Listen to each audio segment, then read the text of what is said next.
I'm not going to muck around with this one. I mean, you're a 5-1. Hey guys, Scott here from the Healing Barn. I help you see through your tensions that you've been avoiding to help find purpose in your life.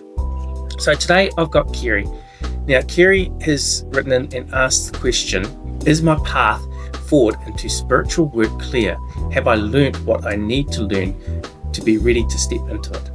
Now sit down for this one, because if you have to answer this question, then no, you're not. I'm not going to muck around with this one. I mean, you're a 5-1. Here's your chart here. Look at this. You're a 5-1 projector. The 5-1 always says to themselves, have I done enough? Have I learnt enough? That's all the shadow of it. But in essence, being a 5 line, people just come to you and be attracted to you for your knowledge. You don't have to prove yourself at all. You are here, you know everything already. So asking this question is actually, if you are answering that question, how are you in the shadow? Because that's more important. That's more what your question is actually asking. How do I work through my shadows that are holding me back? Well, first of all, I'll look at your core wound, unconscious Mars, and that's gate 43. When I look at gate 43, it's the gate of deafness. Often make decisions based on fear and insecurities. Fear becomes the determinant force in their lives, influencing their choices and actions. They may constantly feel the need to protect themselves and their interests, leading to a survival-oriented mindset. People in the shadow state might resist change, even though they may desperately deserve it or desire it. They may be stuck in repetitive patterns because their fear holds them back from embracing transformation. But when you can work into the gift of that gate 43, they embrace their inner rebel, their creative spirit, often challenging conventional norms and thinking outside the box. These individuals have a strong sense of uniqueness and authenticity, valuing their creative contributions to the world. They trust in their inner voice and intuition, making decisions based on a deep insight rather than external pressures or expectations. When I look at your chart, you've got the spleen that gives you that intuition hit, but you've got to remember, it's a one-time thing.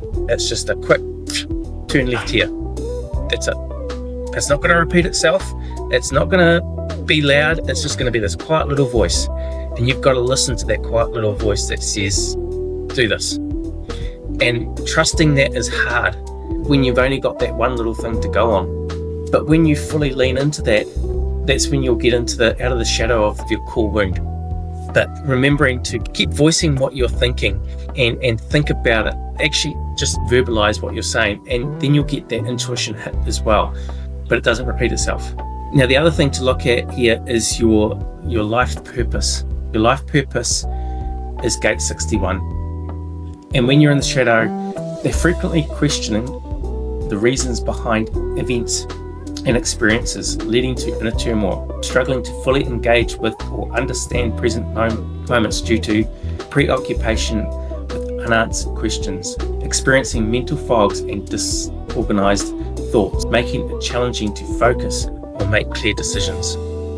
But when you step into the gate of inspiration, the gift of inspiration for this gate 61 shows a deep connection with their creativity and unique understanding of the world.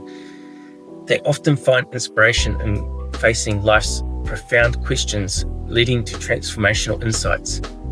This person is patient and allows inspiration to flow naturally, expressing their newfound energy through creative outlets. So you need to sit in and just meditate on it and just feel into what's going on within yourself, hearing that intuition hit. Forget about the outside world, because I know you've got all of these open centers. You've got quite a few there. And if you're listening to those open centers, then you're not listening to yourself. You're not listening to that intuitive hit. That's what you've got to learn to be able to go through. Because then when you learn that, you'll move into the Nine of Pentacles. The Nine of Pentacles is all about material success. You'll be that 5 role model that everybody comes to and wants to see, wants to hear things from, because being that one line as well, this an unconscious one line, you have learnt everything, but the one always says, I don't feel like I've learnt enough. But it's just having that confidence that you have learnt that enough. And then Wheel of Fortune, change your perspective on it. Get into a passive environment where you can actively perceive the world. You're just going to have to take it. Just go for it. And then you'll be living your life's purpose. That's what it's about. Lean into your life purpose. Let go and just trust the flow of life. So I hope that one's helped. I know it's quite triggering and it's quite deep, but I think you'll love it. And good luck with all your tarot reading and everything that you're going to do, because you can do it. Just trust yourself. Stop asking your question, have I learned enough? You already know, you already knew when you were born that you were enough. So hope you enjoyed that. If you'd like your reading yourself, I've got a link down in the comments below where you can go through to the website and book in for yourself. So we'll see you all soon. Thanks for watching.